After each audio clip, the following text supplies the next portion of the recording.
നമ്മുടെ കയ്യിലിരിപ്പ് കാരണം മാറിയ പടങ്ങളുണ്ട്, അതില്ലെന്ന് പറയുന്നില്ല. അവർ ട്യൂൺ തരാൻ നേരത്ത് നമ്മുടെ പേഴ്സണലായിട്ട് നമ്മൾ വർക്കിന് ഇരിക്കാനൊക്കെ എടുക്കേണ്ട സമയത്ത് നമ്മൾ ചെയ്യാത്തതിൻ്റെ കുഴപ്പം കൊണ്ടൊക്കെ മാറിയ പടങ്ങളുണ്ട്.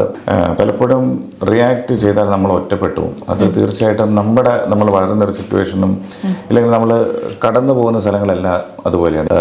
നമ്മുടെ ഏറ്റവും വലിയ ശത്രുക്കളെല്ലാം ഒത്തിരി ദൂരെയല്ല, ഏറ്റവും അടുത്ത് തന്നെയാണ് നമ്മുടെ ഏറ്റവും വലിയ ശത്രുക്കളെന്ന് വിശ്വസിക്കുന്ന ഒരാളാണ് ഞാൻ. അത് പണ്ട് പോലെ അങ്ങനെയാണ്. ആരും അങ്ങനെ സഹായിക്കാതെ നമ്മുടെ ഇൻഡസ്ട്രിയിൽ വന്നയാളാണ്. അപ്പം ആരുടെയും സഹായം കിട്ടിയിട്ടില്ല എന്ന് നമുക്ക് ഈ 20 വർഷം കൊണ്ട് അറിയാം. അതുകൊണ്ട് ഇനിയും നമ്മളെ ആരും സഹായിക്കില്ല എന്നുള്ളൊരു കോൺസെപ്റ്റ് തന്നെയുണ്ട്. സഹായിക്കേണ്ട ആൾക്കാർക്കെല്ലാം നേരത്തെ സഹായിക്കാമായിരുന്നു, അവരാരും സഹായിച്ചിട്ടില്ല. ഈ പോക്ക് തന്നെയായിരിക്കും നമ്മൾ ഇനിയും പോകുന്നത്. പക്ഷെ ഇപ്പം പ്രശ്നമെന്ന് വെച്ചാൽ ചെറുതായിട്ട് പോലും ദേഷ്യപ്പെടാൻ പറ്റുന്നില്ല എന്നുള്ളത്. ഈ വരവേൽപ്പ് ഫിലിമിൽ മോഹൻലാൽ ലാലേട്ടൻ വന്ന് ഇന്നസെന്റ് അടിക്കാൻ നിർത്തി ചിരിച്ചോണ്ടിരിക്കില്ലേ, ആ അവസ്ഥയാണ് ഇപ്പോഴും. മലയാള ചലച്ചിത്ര ഗാനരംഗത്ത് ഒരു ട്രെൻഡ് സൃഷ്ടിച്ച ഒരു ഗായകനാണ് ഇന്ന് എന്നോടൊപ്പം ഉള്ളത്. സാക്ഷാൽ ജാസി ഗിഫ്റ്റ് ആണ് എൻ്റെ മുന്നിൽ. സ്വാഗതം സാർ. നമസ്കാരം. ജാസി ഗിഫ്റ്റ് എന്നൊരു ഗായകനോട് ഞാൻ ചോദിക്കുമ്പോൾ ആദ്യം മനസ്സിലേക്ക് ഓടി വരുന്ന പാട്ട് ഏതായിരിക്കും? ലജ്ജാവതി. അതില്ലാതെ മുന്നോട്ട് പോകാൻ പറ്റില്ല. അത് ആദ്യമായാലും അവസാനമായാലും അതാണ് ഏറ്റവും പ്രയോറിറ്റി. അപ്പോൾ ലജ്ജാവതിയിൽ അങ്ങ് തുടങ്ങാം നമുക്ക്. അപ്പോൾ ഈ ലജ്ജാവതിയുടെ ആ കാലഘട്ടത്തിൽ ആ പാട്ട് വരുന്നത് എല്ലാവർക്കും അറിയാം, ട്രെൻഡായിരുന്നു. ഒരുപാട് വിമർശനങ്ങൾ ആ കാലഘട്ടത്തിൽ ഉണ്ടായിട്ടുണ്ട്. ആ സമയത്ത് സോഷ്യൽ മീഡിയ ഇത്രയൊന്നും സജീവമല്ല. അപ്പോൾ അത്തരം കാര്യങ്ങളൊക്കെ സാർ കേട്ടിട്ടുണ്ടായിരുന്നു? ആ ലജ്ജാവതിയുടെ ആ വിമർശനങ്ങളെ ഒക്കെ അന്ന് എങ്ങനെയാണ് നേരിട്ടത്? പെട്ടെന്നൊരു ട്രെൻഡ് വരുന്നു, അത് നമ്മളെ അംഗീകരിക്കാത്തൊരു ജനത വരുന്ന സമയത്ത് വിമർശനങ്ങൾ ഇന്നത്തെ കാട്ടിൽ അന്ന് കമ്പാരിറ്റീവ്ലി കുറവായിട്ടാണ് തോന്നിയത്. അന്ന് കൂടുതലും പ്രിന്റ് ആണല്ലോ മീഡിയ. പ്രിന്റിൽ ആക്ച്വലി നമുക്ക് പാട്ടൊക്കെ ഇറങ്ങിയിട്ട് 1-2 ക്രിട്ടിക്സുകളുണ്ടായിരുന്നു പ്രധാനമായിട്ടും. അവരുടെ ഒരു വിമർശനം തന്നെയാണ് ആക്ച്വലി മെയിൻ സ്ട്രീമിലോട്ട് എപ്പോഴും പൊയ്ക്കൊണ്ടിരുന്നത്. അതല്ലാതെ ഇതിന് പോസിബിളായിട്ടുള്ള പല അറ്റാക്കുകളും പല സ്ഥലങ്ങളിൽ നിന്ന് ഉണ്ടായിരുന്നു. പിന്നെ അന്ന് ഞങ്ങളുടെ സംബന്ധിച്ചിടത്തോളം ഞങ്ങളെല്ലാം ബിഗിനേഴ്സ് അല്ലേ, ഞങ്ങൾ തുടക്കക്കാരാണ്. അപ്പോൾ ഇതിൻ്റെ ഒരു എഫക്ട്സ് നമുക്ക് തന്നെ വന്നു തുടങ്ങിയത് കുറേ നാൾക്ക് ശേഷമാണ്. അപ്പോൾ ആ സമയത്ത് ആക്ച്വലി ഈ ക്രിറ്റിസിസമൊക്കെ അങ്ങ് മാറി. പിന്നെ കുറേ സ്ഥലങ്ങളിൽ ഇതിന് വേറെ മ്യൂസിക്കിൻ്റെ വേറെ രീതിയിൽ പലരും സ്വീകരിച്ച് തുടങ്ങിയതോടുകൂടി പിന്നെ ക്രിറ്റിസിസം പൊതുവെ ഫെയ്ഡ് ആവുകയായിരുന്നു. ക്രിട്ടിക്കലായിട്ട് വരാനുള്ള പ്രധാന കാരണങ്ങളിൽ ഒന്ന് ആ സമയത്തുള്ള ഒരു വേ ഓഫ് മ്യൂസിക്കിന് ഓപ്പോസിറ്റായിട്ട് നിന്നതുകൊണ്ടാണ്. അല്ലാതെ ഒരു പ്രത്യേകിച്ച് മ്യൂസിക്കിൻ്റെ ആ ഒരു കാറ്റഗറി ഓഫ് മ്യൂസിക്കിനെ ഓപ്പോസിറ്റ് ആക്കിക്കൊണ്ടല്ല, ആ സമയത്ത് വന്ന ഒരു യൂസേജുകളെ പറ്റിയുള്ള വിമർശനങ്ങളുണ്ടായിരുന്നു. അങ്ങനെ ഒരു സംഭവമായിട്ട് തന്നെയാണ് ഈ പാട്ട് ഏറ്റവും കൂടുതൽ സ്റ്റേജിൽ ഒരുപക്ഷെ പാടിയിട്ടുണ്ടാവും ആ പാട്ടുമായിരിക്കും ആ കാലഘട്ടത്തിലല്ലേ ഏറ്റവും കൂടുതൽ ആളുകൾ ആവശ്യപ്പെടുന്നതും അന്ന് ആ പാട്ടായിരുന്നല്ലോ അല്ലേ? അന്നല്ല, ഇന്നലെയും പാടിയിട്ട് വരും. ആ പാട്ട് തന്നെയാണ് എൻ്റെ ഒരു കരിയറിൽ ഇപ്പോൾ എനിക്കൊരു ജോലി തന്നത് ആ സോങ് തന്നെയാണ്.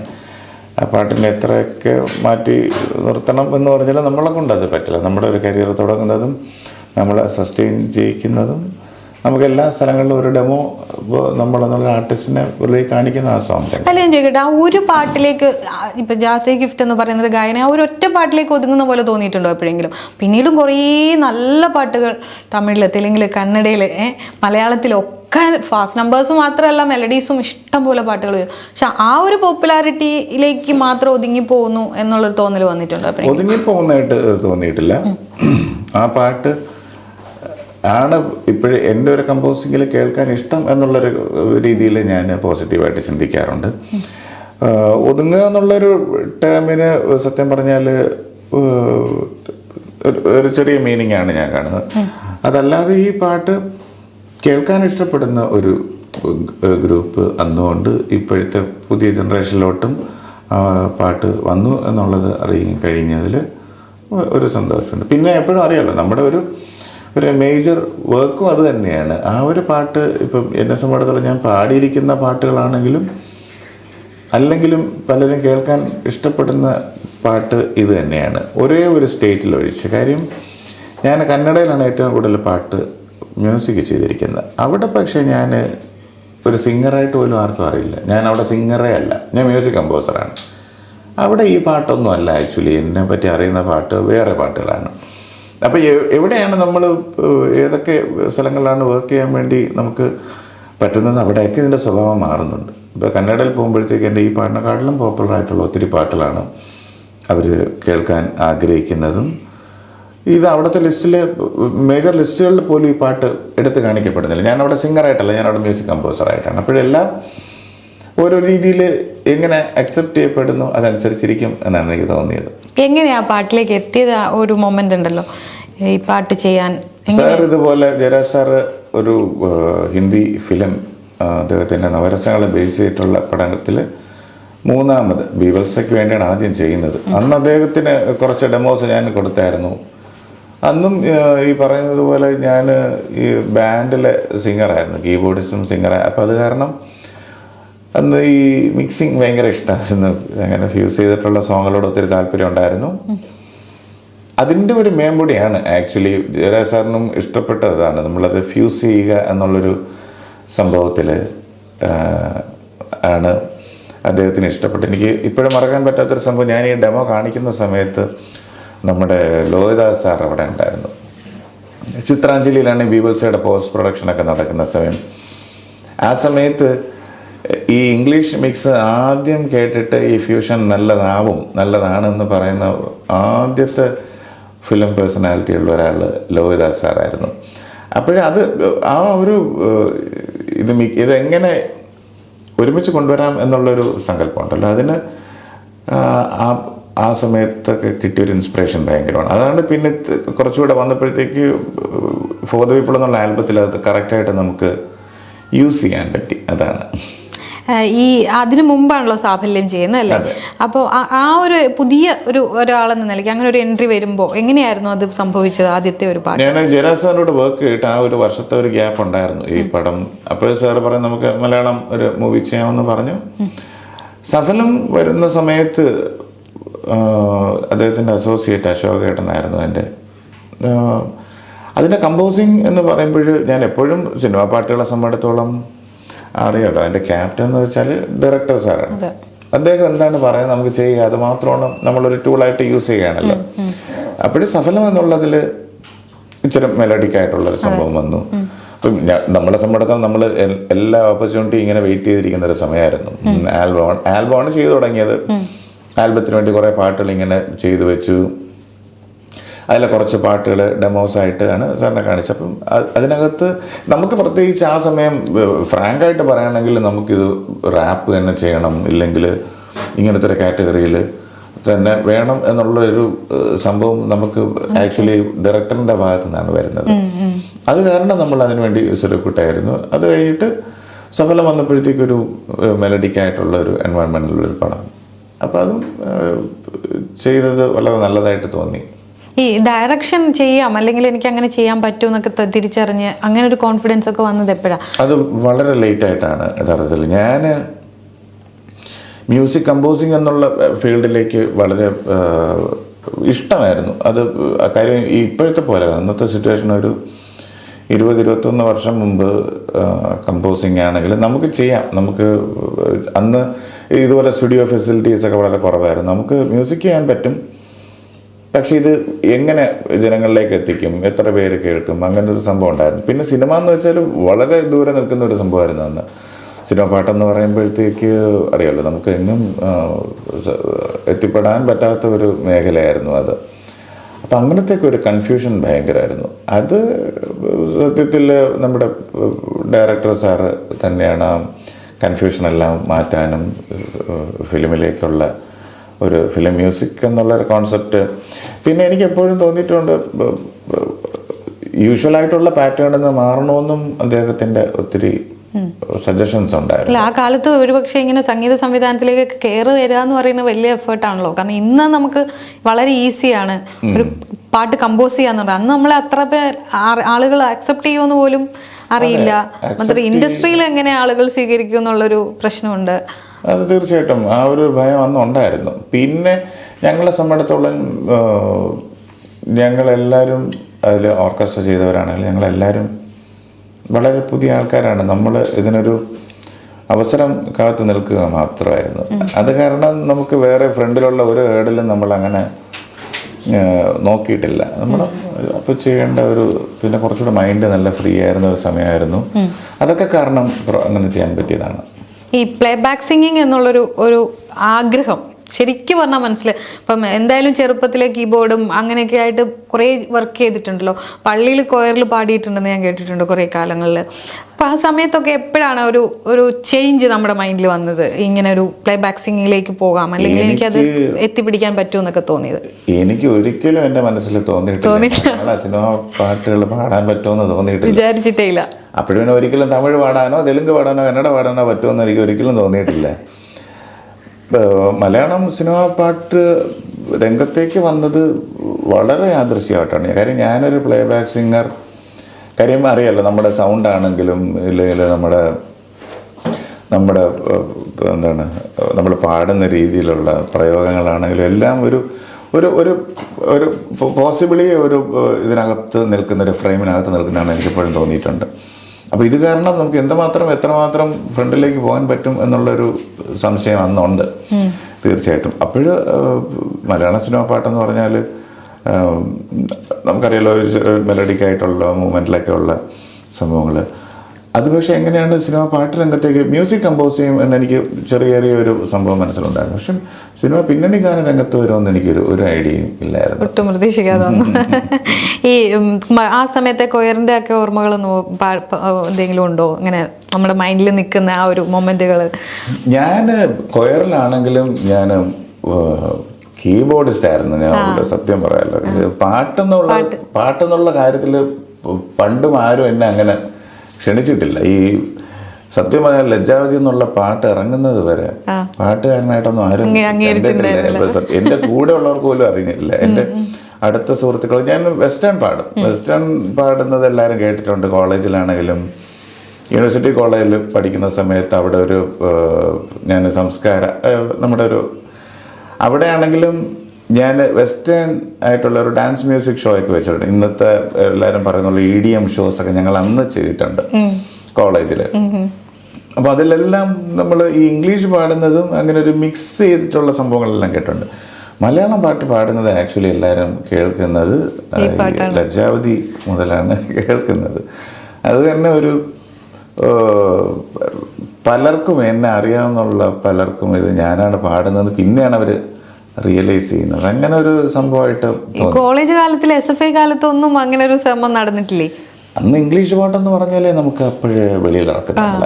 അല്ല, SFIയുടെ കാര്യത്തിലൊന്നും പോകുമ്പോഴേ ഈ SFIയുടെ നല്ല ആക്റ്റീവ് ആയിരുന്ന ഒരു കാലം ഉണ്ടായിരുന്നല്ലോ കോളേജ് ക്യാമ്പസ് രംഗത്ത്. ആ സമയത്തൊന്നും ഈ വിപ്ലവ ഗാനങ്ങളിലേക്കൊന്നും തിരിഞ്ഞില്ലേ? ഇല്ല, അന്ന് ഞാൻ ഇത് കമ്മിറ്റിക്കാരനായിരുന്നു. അതായത് ഞങ്ങളാണ് പരിപാടി കണ്ടക്ട് ചെയ്യുന്നത്. സംസ്കാരം എന്ന് വെച്ചാൽ ഒരു ഓർഗനൈസേഷനുണ്ട്, ആർട്സ് ക്ലബിന് തൊട്ട് താഴെയുള്ളത്. ഞങ്ങളാണ് പണിയെടുക്കുന്നത്, ക്രെഡിറ്റ് മൊത്തം ആർട്സ് ക്ലബ്ബ് കൊണ്ടുപോകും, അത് വേറെ കാര്യം. ഞങ്ങളാണ് ആക്ച്വലി ഗാനമേള സംഘടിപ്പിക്കുന്നത്, ഗാനമേള ട്രൂപ്പുകാർ. ഇപ്പം ഞാൻ കോളേജിൽ പോകുമ്പോഴൊക്കെ ഞാൻ ആലോചിക്കുന്നൊരു സംഭവം, അന്ന് അവിടെ ഞാൻ ഈ കോളേജ് അവിടുത്തെ എല്ലാ സംഭവങ്ങളിലും ഞാൻ ഓർഗനൈസറായിരുന്നു. അങ്ങനെ എപ്പോഴും പറയുമ്പോഴും ഒരു പ്രധാന നെയിം ഡ്രോപ്പ് ബാലഭാസ്കറാണ്. ബാലഭാസ്കറിനെ ഞാൻ കൺവീനറായിരിക്കുന്ന സമയത്താണ് ബാലു ആദ്യമായിട്ട് നമ്മുടെ കോളേജിൽ സ്റ്റേജ് ചെയ്യുന്നത്. അത് നമ്മുടെ യൂത്ത് ഫെസ്റ്റിവലായിട്ട് ബന്ധപ്പെട്ടിട്ടുള്ള നമ്മുടെ സംഭവങ്ങളിലും ഒരു വലിയ ഫ്രണ്ട്ഷിപ്പിലേക്ക് അങ്ങനെ പോയി. അങ്ങനെ ആ സമയവും ഒരു പരിപാടി നടത്താൻ പറ്റാത്തതിൻ്റെ ഒരു ഗതികേട് കാരണം നമ്മൾ റോക്ക് ഷോ വെച്ചു, അങ്ങനെ സക്സസ് ആയി. അതാണ് എൻ്റെ മ്യൂസിക് പാടുന്ന ഒരു ചരിത്രം യൂണിവേഴ്സിറ്റി കോളേജിലുള്ളത്. അത് പക്ഷേ ഈ കണ്ടക്ട് ചെയ്യുക എന്ന് പറയുമ്പോഴും നമ്മൾ എപ്പോഴും അന്നും ബാക്കിൽ നിന്ന് വർക്ക് ചെയ്യുകയായിരുന്നു മനസ്സിലായിട്ടും വലിയ ഐഡിയകളിലൊന്ന്. പിന്നണിയിലെ ഒരു പ്രവർത്തകനാകാൻ അന്നും ആഗ്രഹം ഉണ്ടായിരുന്നു. പണ്ടും സ്റ്റേജിൽ അപ്പിയർ ചെയ്യുക, കീബോർഡൊക്കെ വായിക്കുകയാണെങ്കിൽ കുഴപ്പമില്ല. ഞങ്ങൾ ബാൻഡിൽ പാടുമ്പോഴത്തേക്ക് ഞാൻ സൗത്ത് പാർക്കിലായിരുന്നു പാടി തുടങ്ങി. ഞങ്ങൾ റെഗുലർ കോൺട്രാക്റ്റ് ആയിരുന്നു, എല്ലാ ദിവസവും ഉണ്ട്. ഞങ്ങൾ വെളിയിൽ ലൈവ് ഷോസൊക്കെ വരുമ്പോഴത്തേക്ക് ഭയങ്കര ടെൻഷനാണ്, അന്ന് പാടേണ്ടി വന്നാൽ ഭയങ്കര. അപ്പോൾ അന്ന് മുതൽ അങ്ങനെ ഒരു സംഭവമുണ്ട്. പിന്നെ വളരെ പതുക്കെയാണ് പാട്ട് ഒരു സബായിട്ട് ഇങ്ങനെ കൂടിയത്. ഈ ബാലഭാസ്കറിന്റെ കാര്യം പറഞ്ഞുകൊണ്ട് ഞാനത് പിന്നീട് ചോദിക്കാമല്ലോ എന്ന് വിചാരിച്ചു. ഈ ബാലഭാസ്കറുമായിട്ടുള്ള ഒരു ഓർമ്മകളൊക്കെ എങ്ങനെയാണ്? ഇപ്പം അദ്ദേഹം എന്ന് പറഞ്ഞാൽ നമ്മളെല്ലാവരും ഒരുപോലെ ആരാധിച്ചിരുന്ന ഒരു മനുഷ്യൻ പെട്ടെന്ന് നമ്മളിൽ നിന്ന് അങ്ങ് പോകുന്നു. യൂണിവേഴ്സിറ്റി കോളേജിന്റെ കാര്യം പറയുമ്പോഴും ബാലുവിന്റെ പേര് പറയാതെ പോകുന്നത് ശരിയല്ല. അത് കാര്യം നമ്മുടെ എല്ലാ മ്യൂസിക്കൽ എക്സ്പീരിയൻസും അദ്ദേഹത്തിന്റെ മ്യൂസിക് നമ്മൾ ഫോളോ, ഓഫ് കോഴ്സ് നമ്മൾ ആ സമയത്ത് ഞാൻ കണ്ടിട്ടുള്ളതിൽ കേരളത്തിൽ തന്നെ ഒരു പാരലൽ മ്യൂസിക് ആദ്യമായിട്ട് സ്റ്റാർട്ട് ചെയ്യുന്ന ഒരു ആ സമയമൊക്കെ നമ്മൾ കേൾക്കുന്ന പോലെ ബോയ് ബാൻഡ്, ബോയ്സോണോ ബാക്സ്ട്രീറ്റ് ബോയ്സോ ഒക്കെ പോലത്തെ ഒരു സ്ട്രോങ് ആയിട്ടുള്ള ഒരു ഫസ്റ്റ് ബാൻഡ് സ്റ്റാർട്ട് ചെയ്യുന്നത് ബാലുവാണ്, കൺഫ്യൂഷൻ എന്നുള്ള ബാൻഡ്. അപ്പോൾ അതിൻ്റെ റെക്കോർഡിംഗാണ് ഞങ്ങളെല്ലാവരും കാണുന്നതും. ഞങ്ങളുടെ ഏറ്റവും അടുത്ത മ്യൂസിക്കൽ എക്സ്പീരിയൻസ് എല്ലാം അദ്ദേഹത്തിൻ്റെ ആയിരുന്നു. അപ്പം യൂണിവേഴ്സിറ്റി കോളേജിൻ്റെ ഓർമ്മകളെന്ന് പറയുമ്പോഴേ അതിൽ ഒരു 75% അദ്ദേഹത്തിൻ്റെ മ്യൂസിക്കിൽ പങ്കുണ്ട്. ഞങ്ങൾ സ്റ്റുഡിയോ റെക്കോർഡിങ് കാണുമ്പോഴും ഇല്ലെങ്കിൽ പ്രാക്ടീസ് സെഷൻസ് അദ്ദേഹം കൈകാര്യം ചെയ്യുന്നതിലും ഫെസ്റ്റിവലുകളിലൊക്കെ അദ്ദേഹം പങ്കെടുക്കുന്നതിനെല്ലാം വിന്നറുമായിരുന്നു. അപ്പം അങ്ങനെ ഒരു കൊളാബ് അന്ന് മുതൽ നമുക്ക് കിട്ടിയത് നമുക്ക് കുറച്ച് വലിയൊരു കാര്യമാണ് ഇന്ന്. ഇപ്പോഴും അദ്ദേഹത്തെ ഓർമ്മിക്കുമ്പോൾ എന്താണ് ഫീൽ ചെയ്യുന്നത്? നമ്മളിപ്പം കൂടെ ഉണ്ടായിരുന്ന ഒരാൾ പെട്ടെന്ന് ഇല്ലാതാവുകയാണല്ലോ. അതെ, അത് അദ്ദേഹത്തിന്റെ മ്യൂസിക്കിനെക്കാട്ടിലും കൂടുതൽ അദ്ദേഹത്തിന്റെ ഫ്രണ്ട്ഷിപ്പാണ് നമുക്ക് ഏറ്റവും കൂടുതൽ അന്ന് എല്ലാ കാര്യങ്ങൾക്കും നമുക്ക് ഒരു സപ്പോർട്ടായിട്ട് കൂടെ ഉണ്ടായിരുന്നത്. പ്രത്യേകിച്ച് മ്യൂസിക് ആണെങ്കിലും പിന്നെ വളരെ കർശനമായിട്ടുള്ള കുറേ സംഭവങ്ങൾ അദ്ദേഹം എല്ലാവർക്കും ഒരു ഗൈഡ് ലൈനായിട്ട് പ്രവർത്തിച്ചിട്ടുണ്ട്. അതൊക്കെ ഇപ്പോഴും അന്ന് പറഞ്ഞതിൻ്റെയൊക്കെ ആക്ച്വലി റിയൽ വാല്യൂ ഇപ്പോഴും നമുക്ക് കാണാൻ കഴിയുന്നുണ്ട്. അതെ, എപ്പോഴും ബാലഭാസ്കറിന്റെ കാര്യങ്ങൾ സംസാരിക്കുമ്പോഴേ നമ്മൾ പല ആളുകളും കുറേ കാര്യങ്ങൾ അതിൻ്റെ പിന്നാമ്പുറത്ത് നടന്ന കഥകളും കാര്യങ്ങളും ഒക്കെ പല വാർത്തകളിലൂടെ സർ കേട്ടിട്ടുണ്ടാവും. അപ്പോൾ അതൊക്കെ കേൾക്കുമ്പോൾ എന്താ തോന്നുക? ഇത്ര അടുത്ത് നിന്നൊരു സൗഹൃദത്തിലുള്ള ഒരാളല്ലേ. അങ്ങനെയൊക്കെയുള്ള ഇപ്പം ഞാൻ പല ആളുകളും പറയുന്നു അദ്ദേഹത്തിനെ ഉപയോഗിച്ചുകൊണ്ട് ക്യാരിയർ ആക്കിയിരുന്നു എന്നൊക്കെ പറഞ്ഞിട്ട് കുറേ വാർത്തകൾ, കള്ളക്കടത്തുകൾ പോലെയുള്ള വിഷയങ്ങൾ വരുന്നു അതിലേക്ക്. അദ്ദേഹത്തെ പോലെയുള്ള ഒരാളെ ഇത്രയും അടുത്തറിയുന്ന ഒരാളോടല്ലേ എനിക്കത് ചോദിക്കാൻ പറ്റുള്ളൂ. അങ്ങനെ ഒരു ഇത് കേൾക്കുമ്പോൾ എങ്ങനെയാണ് അതിനോട് ആ വാർത്തകളോടൊക്കെ പ്രതികരിക്കുന്നത്? നമുക്ക് ബാലു എന്താണെന്നും അദ്ദേഹം എന്താണെന്നും വളരെ വ്യക്തമായിട്ട് ഉള്ള ഒരു കോൺസെപ്റ്റ് നമ്മുടെ മനസ്സിലുണ്ട്. അതിൽ നിന്നൊരല്പം പോലും ഡീവിയേറ്റ് ചെയ്യപ്പെടാത്ത രീതിയിൽ ഉള്ള അനുഭവങ്ങൾ മാത്രമാണ് നമുക്കുള്ളതും. പിന്നെ ആവശ്യമില്ലാത്ത സംസാരങ്ങളിൽ ഞങ്ങൾ അന്നും ഇടപെടാൻ പോയിട്ടില്ല. അല്ലെങ്കിൽ തന്നെ അത് കഴിഞ്ഞിട്ടുള്ളതൊന്നും നമുക്കൊന്നും വിശ്വാസയോഗ്യമായിട്ട് അന്നും ഒന്നും ഫീൽ ചെയ്തിട്ടില്ല. അത് കഴിഞ്ഞിട്ടുള്ള അദ്ദേഹത്തിൻ്റെ സംഭവങ്ങളിലും നടന്ന കാര്യങ്ങളെല്ലാം എന്താണ് അതിൻ്റെ നിജസ്ഥിതി എന്ന് നമുക്കറിയാം. പിന്നെ നമ്മളതിനു വേണ്ടി വേറൊന്നും നമുക്ക് ഒരു വരിയിടല്ലായിരുന്നു. ഓക്കെ, ഈ റാപ്പിങ്ങും ഹിപ്പ് ഹോപ്പും ഒക്കെ ഭയങ്കരമായി പരീക്ഷിച്ചൊരു ആളാണ്. അപ്പോൾ ഇപ്പോഴത്തെ ഒരു സിനിമാ ഗാനരംഗത്ത് അത് എത്രത്തോളം ഉണ്ട്? അല്ലെങ്കിൽ ആ തുടക്കം എന്ന നിലയിൽ അതിനൊരു തുടക്കമിട്ട ഒരാളാണല്ലോ, അത് എത്രത്തോളം ഇപ്പോൾ നിലനിൽക്കുന്നുണ്ട് മലയാള സിനിമാ ഗാനരംഗത്ത്? യഥാർത്ഥത്തിൽ ഞാൻ ഒത്തിരി സോങ്സ് കേൾക്കുന്നൊരു സ്വഭാവം പണ്ട് മുതലുണ്ടായിരുന്നു. അപ്പം യഥാർത്ഥത്തിൽ നമുക്ക് ബാൻഡിലേക്ക് വേണ്ടി ഒത്തിരി പാട്ടുകൾ പഠിക്കേണ്ടി വരും. ഒരു സീസണിൽ തന്നെ 100-300 പുതിയ സോങ്സ് പഠിക്കേണ്ടി വരും. അപ്പോഴത് അതിൻ്റെ ബാക്കിങ്ങും കോഡ്സും അതും പ്രോഗ്രഷൻ എല്ലാം എഴുതും. അങ്ങനെ പാട്ട് പഠിക്കേണ്ട ഒരു അവസ്ഥ വന്നപ്പോഴത്തേക്ക് ഏറ്റവും കൂടുതൽ എഫക്റ്റീവായിട്ട് തോന്നിയത് അവരുടെ ഒരു സ്റ്റൈൽ ഓഫ് എക്സ്പ്രഷനാണ്. അപ്പോൾ അന്ന് അവരെപ്പോഴും പറയുന്ന സ്വഭാവം, ഇപ്പം നമ്മുടെ പാട്ടുകൾക്കുള്ള ഒരു എക്സ്പ്രസീവ് ഒരു സ്റ്റൈല് ഇച്ചിരി കുറവാണ്. നമുക്കറിയാം അന്ന് നമ്മുടെ പാട്ടുകളെടുത്താലും ഇച്ചിരി റൊമാൻറ്റിക്കും കുറച്ച് വിരഹവും അങ്ങനെ ഒരു പവർ സിംഗിങ് എന്നുള്ളൊരു കോൺസെപ്റ്റ് വളരെ കുറവായിട്ട് കണ്ടിട്ടുണ്ട്. പക്ഷേ ഇപ്പോഴത്തെ പാട്ടുകൾ എടുക്കുമ്പോഴത്തേക്ക് എല്ലാം വളരെ ഹൈലി എക്സ്പ്രസീവായിട്ട് തോന്നിയിട്ടുണ്ട്. അത് ഭയങ്കര ഒരു ജനറേഷൻ ചേഞ്ചാണ്. മ്യൂസിക്കിനും ഫിലിമിനൊക്കെ വന്ന ഒരു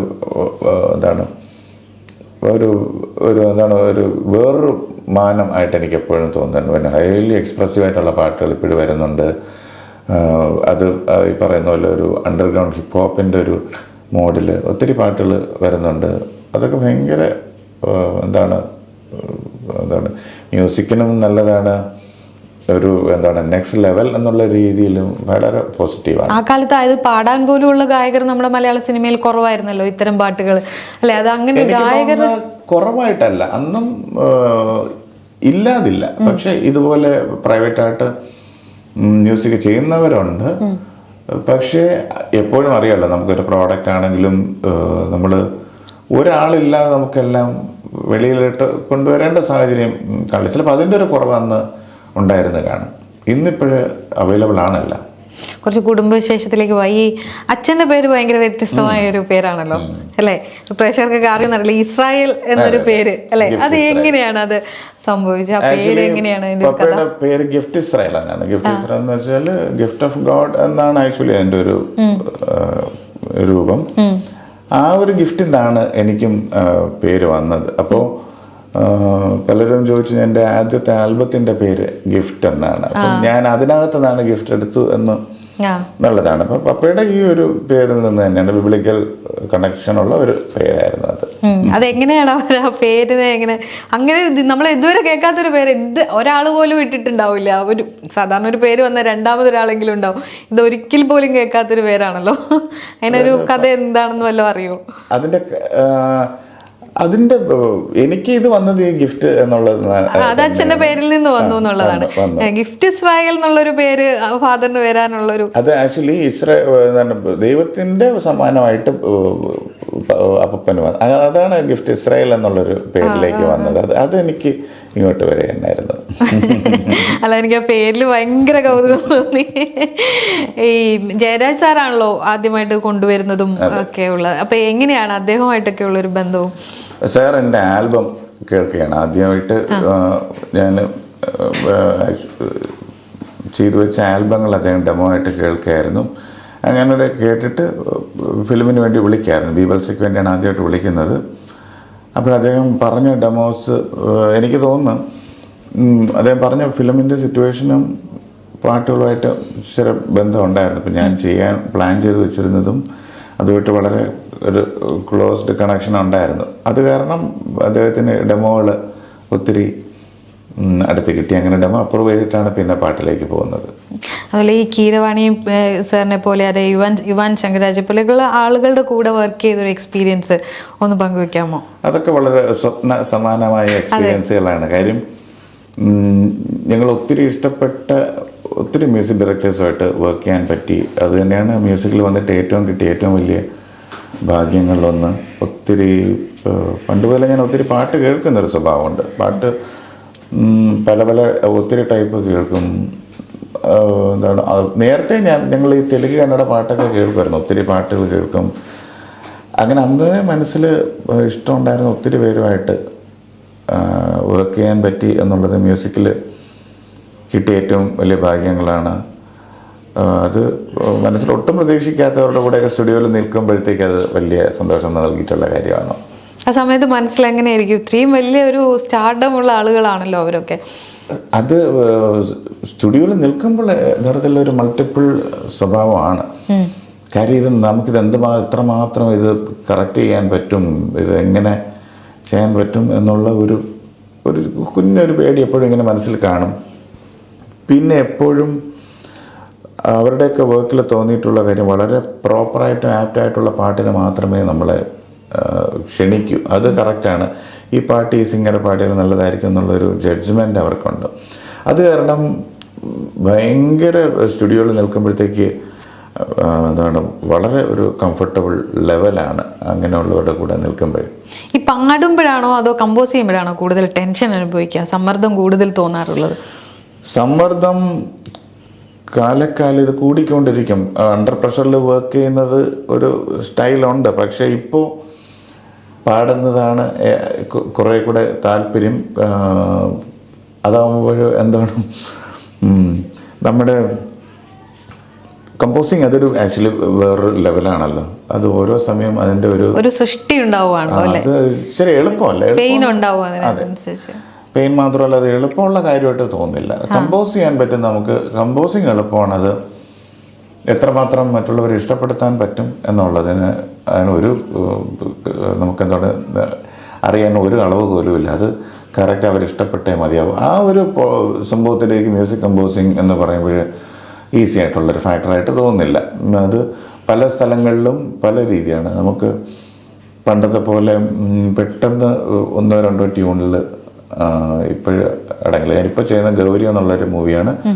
ഇന്ദ്രജിത്ത് ലങ്കേഷ്, അദ്ദേഹം ലങ്കേഷ് പത്രികയുടെ ഒക്കെ നമ്മുടെ മരിച്ചുപോയ ഗൗരി ലങ്കേഷിൻ്റെ ബ്രദർ, അദ്ദേഹത്തിൻ്റെ പടം ഞാൻ നേരത്തെ ചെയ്തിട്ടുണ്ട്. അപ്പോൾ അദ്ദേഹത്തിൻ്റെ മകനെ ലോഞ്ച് ചെയ്യുന്ന ഗൗരിയാണ് ഇപ്പോൾ ചെയ്തത്. അതിൻ്റെയും കമ്പോസിങ് സെഷൻ എന്ന് പറയുമ്പോൾ ഇത് തന്നെയാണ്.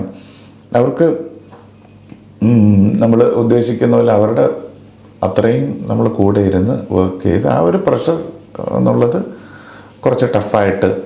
എങ്ങനെ ഈ പാട്ടുകൾ കമ്പോസ് ചെയ്യാൻ പെട്ടെന്ന് ചെയ്യാൻ പറ്റുന്നതാണോ, അതോ ഈ പറഞ്ഞ പോലെ കുറേ സമയമെടുത്ത്, അല്ലെ ചിലരൊക്കെ പറയുന്ന കേട്ടിട്ടുണ്ട് ദിവസങ്ങളോളം അതിന് മെനക്കെട്ടിട്ടാണ് ചില സൃഷ്ടികൾ ഉണ്ടാവുന്നത് പാട്ടുകളിൽ? കമ്പോസ് ചെയ്യാൻ ദിവസങ്ങൾ വേണോ എനിക്ക് തോന്നുന്നില്ല, പക്ഷെ ഇവരെ ഇഷ്ടപ്പെടുത്താൻ നമുക്ക് ദിവസങ്ങൾ വേണ്ടി വരും. അപ്പൊ മാറ്റിക്കൊണ്ടേ ഇരിക്കണമല്ലോ, അവര് പറയുന്നതനുസരിച്ച് മാറുന്നു. അങ്ങനെയുള്ളൊരു BGM പെട്ടെന്ന് സെറ്റ് ചെയ്യാൻ പറ്റുന്നത് ഇത് എങ്ങനെയാണ്? ജാസി ഗിഫ്റ്റ് എന്നൊരു സംവിധായകൻ അത് എങ്ങനെയാ ചെയ്യുന്നത്? ഒരു സ്റ്റൈൽ ഉണ്ടാവുമല്ലോ ഓരോരുത്തർക്കും. ഞാൻ ആക്ച്വലി ഡയറക്ടറിന്റെ ഒരു വ്യൂ പോയിന്റിൽ എപ്പോഴും നിൽക്കാൻ നോക്കും. രണ്ട് കാര്യമാണ്. ഒന്നുകിൽ നമ്മൾ അവരുമായിട്ട് വർക്ക് ചെയ്യാതിരിക്കുക. വർക്ക് ചെയ്യാനാണെങ്കിൽ അവർ പറയുന്ന എല്ലാ ഒരു കണ്ടീഷനിലൂടെ നമ്മൾ പോകേണ്ടി വരും. അത് തന്നെയാണ് സിനിമാ പാട്ടുകളുടെ ഏറ്റവും വലിയ ഡ്രോബാക്കുകളിലൊന്നും ഒന്നായിട്ട് വേണമെങ്കിൽ പറയാം. കാര്യം നമ്മുടെ ഒരു ഫുൾ സ്വാതന്ത്ര്യം അതിനകത്ത് കൊണ്ടുവരാൻ പറ്റില്ല. ഇതിൽ പ്രശ്നം എന്ന് വെച്ചാൽ നമ്മളും ആ ഡയറക്ടറുമായിട്ട് സംസാരിക്കുമ്പോഴേ നമ്മൾ കറക്റ്റ് വേവ് ലെങ്ത് അല്ലെങ്കിൽ ആ പടം ചെയ്യാൻ പോകാതിരിക്കുകയാണ് ഏറ്റവും ബെസ്റ്റ്. അങ്ങനെ ഒത്തിരി പടങ്ങൾ ഒഴിച്ചു മാറ്റി വെക്കാൻ എനിക്ക് കഴിഞ്ഞിട്ടുണ്ട്. പിന്നെ നമ്മളായിട്ട് കംഫർട്ടബിൾ അല്ലാത്തൊരു ഡയറക്ടറുമായിട്ട് വർക്ക് ചെയ്താൽ അദ്ദേഹത്തിൻ്റെ ഐഡിയയും ക്ലാഷ് ആകും, നമ്മുടെ ഐഡിയയും ക്ലാഷ് ആകും. വെറുതെ സമയം കളയാം എന്നുള്ളതല്ലാതെ അതിൻ്റെ ഒരു ഔട്ട്പുട്ട് നല്ലതായിരിക്കില്ല. അപ്പം നമ്മുടെ കാര്യങ്ങൾ മനസ്സിലാക്കി നമ്മളുമായിട്ട് നിന്ന്, ഇല്ലെങ്കിൽ നമ്മൾക്ക് ഇതുകൊണ്ട് ചെയ്യാൻ പറ്റും എന്ന് പൂർണ്ണ ബോധ്യമുള്ള ഒരു ഡയറക്ടറിൻ്റെ അടുത്ത് കൂടെ നമുക്ക് വർക്ക് ചെയ്യാൻ പറ്റും. അത് നല്ലതാണ്.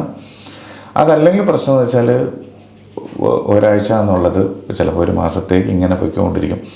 ഒത്തിരി ട്യൂണ് ചെയ്യിപ്പിച്ച് നിർവൃതി അടയുക എന്നുള്ളൊരു സംഭവം കാര്യം അവരുടെ ഭാഗത്തു നിന്ന് അവർ ശ്രദ്ധിക്കും. കാര്യം പഴയതുപോലെ അല്ലല്ലോ ഫിലിം ബിസിനസ് എന്ന് വെച്ചാൽ അത് അതിൻ്റേതായിട്ട് അങ്ങ് വേറെ ഒരു സംഭവത്തിലേക്ക് പൊക്കുകയാണ്. അപ്പോൾ അവർക്കും ഓഡിയോ ഇങ്ങനെ വേണം, അതിൻ്റെതായിട്ടുള്ള നിർബന്ധങ്ങളുണ്ട്. അപ്പോൾ ഈ നിർബന്ധങ്ങളുടെ ഇടയിൽ കൂടെ കടന്നു പോവുകയാണ് സിനിമാ പാട്ടുകളുടെ ഏറ്റവും വലിയൊരു ക്രൂഷ്യലായിട്ടുള്ള സംഭവം. അതിപ്പോൾ ഞാൻ മാത്രമല്ല, ഒത്തിരി പേര് പല രീതിയിലും ഇത് പല രീതിയിലും സോൾവ് ചെയ്യാൻ വേണ്ടി ശ്രമിക്കുക. അങ്ങനെയാണ് ആക്ച്വലി കൂടുതലും ഈ റെഫറൻസ് എന്നുള്ള സംഭവം ഫ്രണ്ടിലോട്ട് വരുന്ന ഇതാണ്. കന്നഡയിൽ സാധാരണ ഒത്തിരി റെഫറൻസ് കിട്ടാറുണ്ട്. ഒത്തിരി റെഫറൻസ് കിട്ടുമ്പോഴത്തേക്ക് അവർ പ്രത്യേകിച്ച് അവരുടെ ഐഡിയകൾ കൺവേ ചെയ്യുന്നത് റെഫറൻസ് വഴിയായിരിക്കാം. അപ്പം നമ്മൾ വേറെ എന്തെങ്കിലും സ്വന്തമായിട്ടുള്ള ഐഡിയയിൽ മ്യൂസിക് ചെയ്യാൻ തുടങ്ങിയാൽ അവർ പറയാം അത് വേണ്ട, ഇതാണ് റെഫറൻസ്, ഇതുപോലെ ചെയ്യേണ്ടി വരും. അത് ചെയ്യേണ്ടി വരും, തീർച്ചയായിട്ടും ചെയ്യേണ്ടി വരും. ഇല്ലെങ്കിൽ നമ്മുടെ രീതിക്ക് ചെയ്യുന്ന ഡയറക്ടർ കിട്ടാൻ ചിലപ്പോൾ കിട്ടിയെന്ന് വരും, കിട്ടിയില്ലെന്ന് വരും. സിനിമ അതാണ് ഞാൻ എപ്പോഴും പറയുന്നത്, കമ്മിറ്റ് ചെയ്യുകയാണെങ്കിൽ ഒന്നുകിൽ ഇതെല്ലാം അറിഞ്ഞു വെച്ചിട്ട് വർക്ക് ചെയ്യാതിരിക്കാം. അത് നമ്മുടെ കോളാണ്, നമ്മുടെ ചോയ്സാണ്. വർക്ക് ചെയ്യാൻ പോയാൽ അവർ പറയുന്നത് പോലെ നമ്മുടെ 50-50 ഐഡിയ ഷെയർ ചെയ്യേണ്ടി വരും. അതിൽ ചിലപ്പോൾ 50 അവരുടെ ഐഡിയാസ് തന്നെ ആയിരിക്കാം, ചിലപ്പോൾ നമ്മളെക്കാളിലും ബെറ്റർ ഐഡിയ ആയിരിക്കാം അവരുടേത്. ഡയറക്ടറാണല്ലോ, അപ്പോൾ അതെല്ലാം കൂടെ മുൻകൂട്ടി കണ്ടു വേണം സിനിമ പാട്ട് എന്നുള്ളൊരു കോൺസെപ്റ്റിൽ ഇറങ്ങാൻ. പിന്നെ ഏറ്റവും കൂടുതൽ ഫേസ് ചെയ്യുന്ന ഒരു പ്രധാന സിറ്റുവേഷൻ എന്ന് പറയുമ്പോൾ ഡയറക്ടർ പറയാണ് ഈ ഫിലിമിലെ ഹീറോ നിങ്ങളാണ്, മ്യൂസിക് ആണെന്ന് പറയുകയാണെങ്കിൽ വിചാരിച്ചോണം ഇത് ഈ ഇടയ്ക്കൊന്നും ഇത് തീരില്ല. അങ്ങനെ ഒരു സാഹചര്യം ഉണ്ടായിട്ടുണ്ടോ? വിചാരിച്ചോണം ഒരു 2-3 മാസത്തേക്ക് എന്തായാലും നമുക്ക് പണിയുണ്ട്. പിന്നെ ഇത് ഓവർകം ചെയ്യുക ആണല്ലോ ഇതിലൊരു ഐഡിയ. പിന്നെ മാക്സിമം പിന്നെ ഇപ്പോഴത്തെ ഡയറക്ടേഴ്സൊക്കെ ഒത്തിരി പാട്ട് കേൾക്കുന്നവരാണ്. മലയാളമായിട്ടല്ല, ഞാൻ എല്ലാം ജനറലായിട്ട് പറയാം. എല്ലാവർക്കും കേൾക്കാനുള്ള സന്ദർഭമുണ്ട്, പരീക്ഷിക്കാനുള്ള സന്ദർഭം തന്നെയുണ്ട്. ഇപ്പം നേരത്തെ നമ്മൾ പറഞ്ഞതുപോലെ ആർട്ടിഫിഷ്യൽ ഇൻ്റലിജൻസിൻ്റെ അടുത്ത് 2 വരി കൊടുത്തു കഴിഞ്ഞാൽ അവർ ട്യൂണാക്കി തരും 10 സെക്കൻഡിൽ. അങ്ങനത്തെ ഒരു കാലഘട്ടമാണ്. അപ്പോൾ ഇതിനെല്ലാം സംഭവം ഉള്ളപ്പോഴത്തേക്ക് ക്രിയേറ്റീവായിട്ട് നമ്മുടെ അടുത്തെത്തുന്ന ഒരു ഡയറക്ടർക്ക് നമ്മളൊരു 100% നല്ല രീതിയിൽ ചെയ്തു കൊടുക്കുക നമ്മുടെയും കടമയാണ്. അപ്പം പഴയതുപോലെ ഈസി ആയിട്ടുള്ളൊരു സംഭവമല്ല ഫിലിം മ്യൂസിക്. കാര്യം പാട്ട് ഇഷ്ടപ്പെടുത്താനും ഇല്ലെങ്കിൽ പാട്ട് മാർക്കറ്റ് ചെയ്യാനും അതിൻ്റേതായിട്ടുള്ള ബുദ്ധിമുട്ട് ഇത്രയും കോമ്പറ്റീഷനുള്ള സ്ഥലങ്ങളിൽ ഉണ്ട്. എപ്പോഴെങ്കിലും ജാസി ഗിഫ്റ്റ് എന്നൊരു ഗായകനിലേക്ക്, സംവിധായകനിലേക്ക് ഒരു പാട്ട് വരുന്നു, അല്ലെങ്കിൽ ഒരു സംവിധായകൻ സമീപിക്കുന്നു, പിന്നീട് അത് മാറിപ്പോകുന്നൊരു സാഹചര്യം ഉണ്ടായിട്ടുണ്ടോ? അല്ലെങ്കിൽ അങ്ങനെ എന്തെങ്കിലും ഇൻഡസ്ട്രിയിൽ എന്തെങ്കിലും വിവേചനങ്ങളോ പ്രശ്നങ്ങളോ ഒക്കെ നേരിടേണ്ടി വന്നിട്ടുണ്ടോ? വിവേചനമായിട്ടൊന്നും ഉണ്ടായിട്ടില്ല. നമ്മുടെ കയ്യിലിരിപ്പ് കാരണം മാറിയ പടങ്ങളുണ്ട്, അതില്ലെന്ന് പറയുന്നില്ല.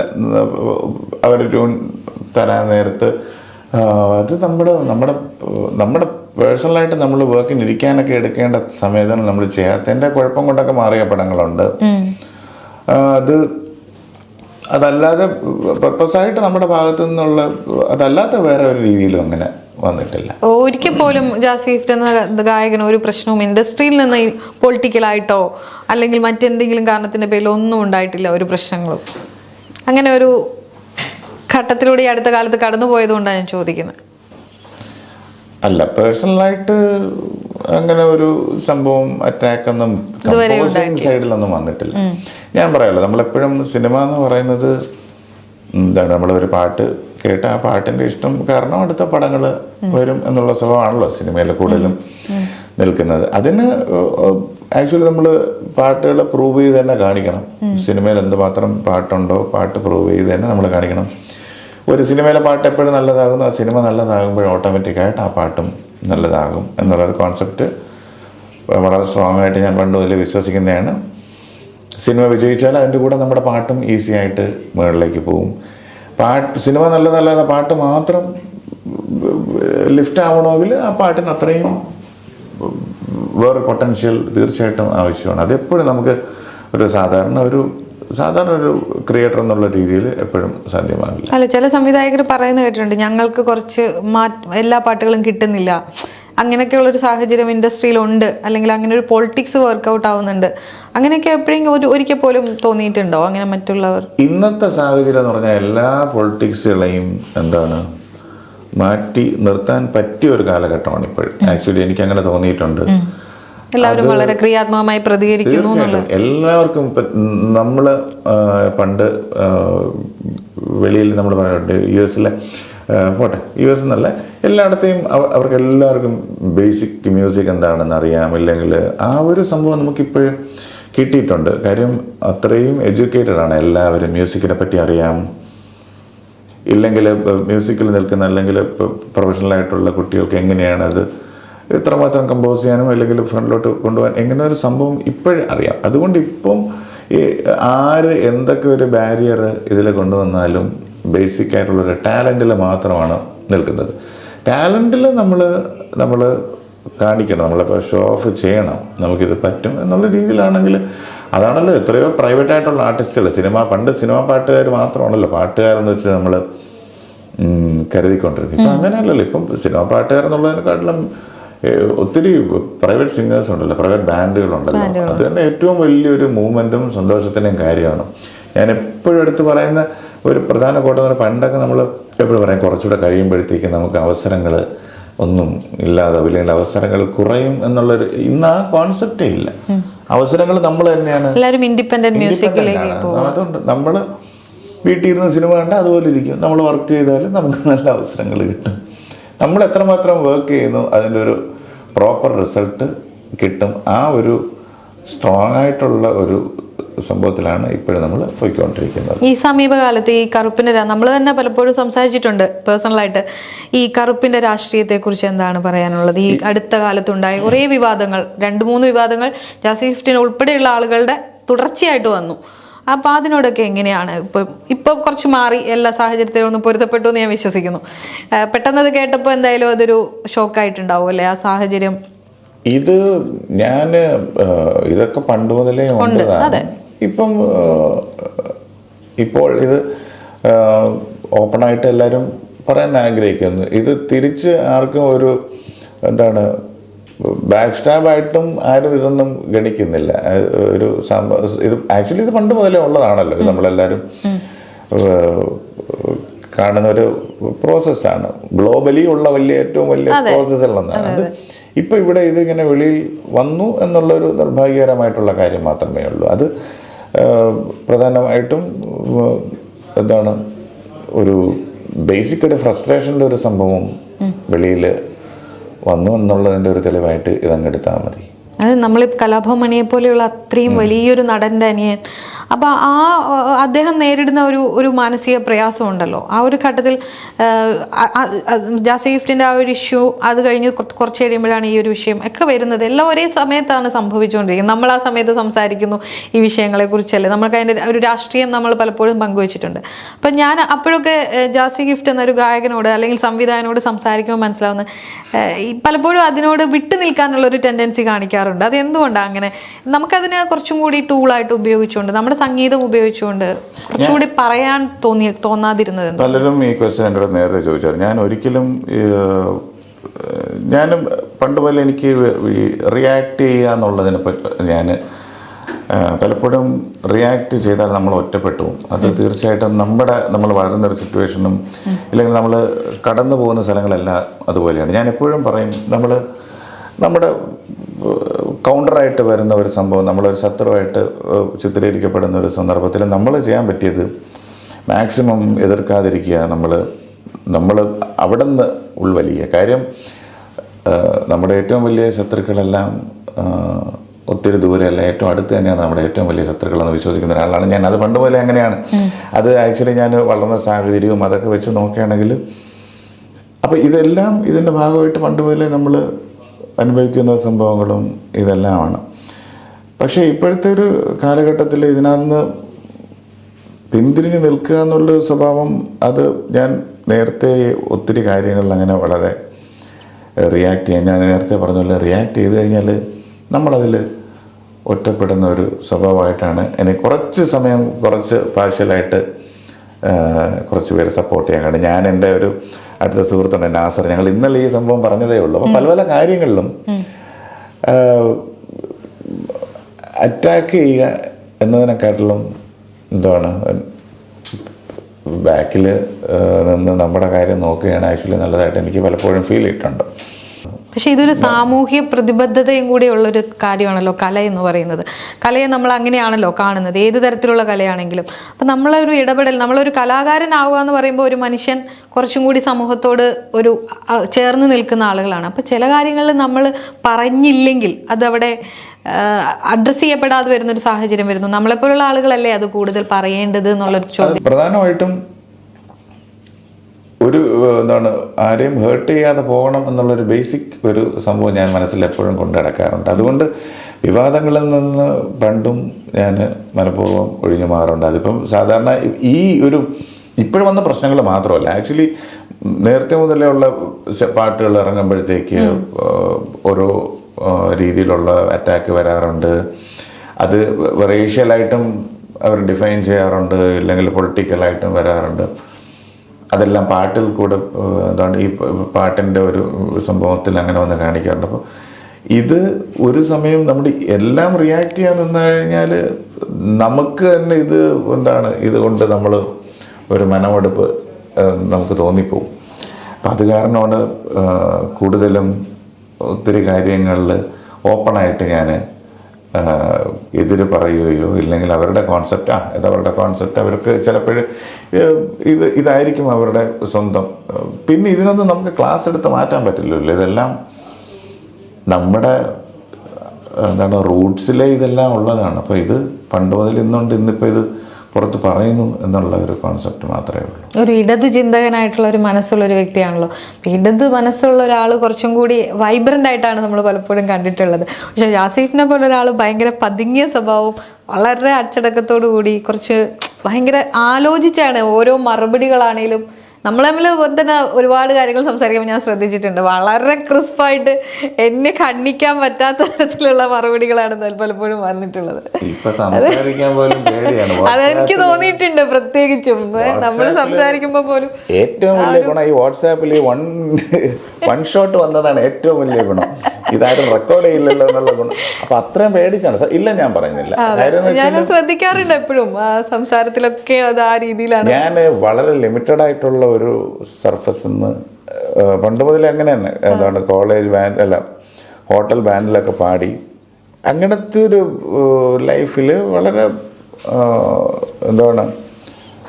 ഒരു കുഞ്ഞു സാഹചര്യത്തിൽ സിനിമയിൽ വന്ന ഒരാളാണ്. അപ്പോൾ എനിക്ക് എൻ്റേതായിട്ട് പണ്ട് മുതലേ മനസ്സിൽ ഇടം പിടിച്ച കുറേ പോളിസീസ് ഉണ്ട്. അതിനകത്ത് ഒന്നിതാണ്, ഒരു സമയം നമ്മൾ പലപ്പോഴും പല കാര്യങ്ങൾ നമ്മൾ ഓപ്പോസിറ്റ് പറഞ്ഞപ്പോഴൊന്നും നമ്മുടെ കൂടെ ഒന്നും ആരും നിൽക്കാനുണ്ടായില്ല. അന്നേ ഞാൻ മനസ്സിൽ വിചാരിച്ചൊരു കാര്യം ആവശ്യമില്ലാതെ ഒരു വാഗ്വാദങ്ങളിലേക്കും പോകണ്ടേ. ഞാൻ എക്സാമ്പിൾ പറഞ്ഞുതരാം. നമ്മുടെ ഫ്രണ്ട് സർക്കിളിൽ തന്നെ ഒത്തിരി ഫ്രണ്ട്സ് ഉണ്ട്, പല രീതിയിൽ പല മ്യൂസിക് ടേസ്റ്റുകളുള്ള ആൾക്കാരുണ്ട്, പല കോൺസെപ്റ്റിൽ ചിന്തിക്കുന്നവരുണ്ട്.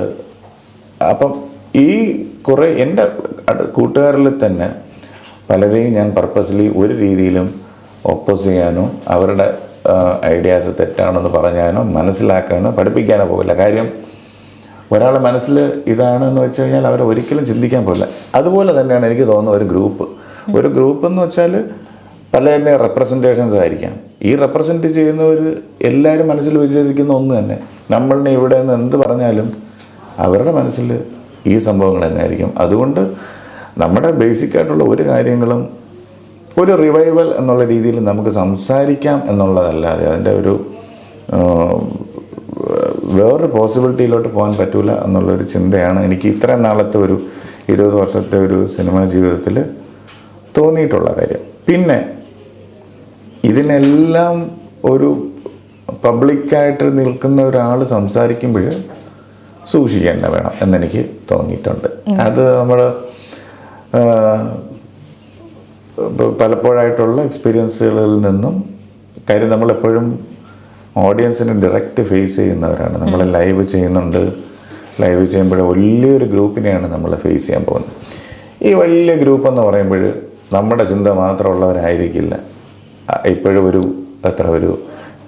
20,000 പേര് വരികയാണെങ്കിൽ എല്ലാവർക്കും നമ്മുടെ ഐഡിയ തന്നെ അപ്ലൈ ചെയ്തിട്ട് പോകാൻ പാടില്ല. അപ്പോൾ പബ്ലിക്കായിട്ട് പോകുന്ന ആർട്ടിസ്റ്റുകൾ എന്നുള്ള രീതിയിൽ നമുക്ക് ചില സംഭവങ്ങൾ പലപ്പോഴും കംപ്രസ് ചെയ്യേണ്ടി വരും എന്നെനിക്ക് തോന്നിയിട്ടുണ്ട്. ഇല്ലെങ്കിൽ നമ്മൾ പോകാൻ പാടില്ല. പബ്ലിക്കായിട്ട് നമ്മൾ അപ്പിയർ ചെയ്യുന്നെങ്കിൽ നമ്മൾ അറിയാമല്ലോ, മ്യൂസിക് എന്ന് വെച്ചാൽ മ്യൂസിക്കോ ഏത് ആർട്ടോ ആയിക്കോട്ടെ അത് എല്ലാവർക്കും വേണ്ടിയുള്ളതാണ് എന്ന് തോന്നിയിട്ടുണ്ട്.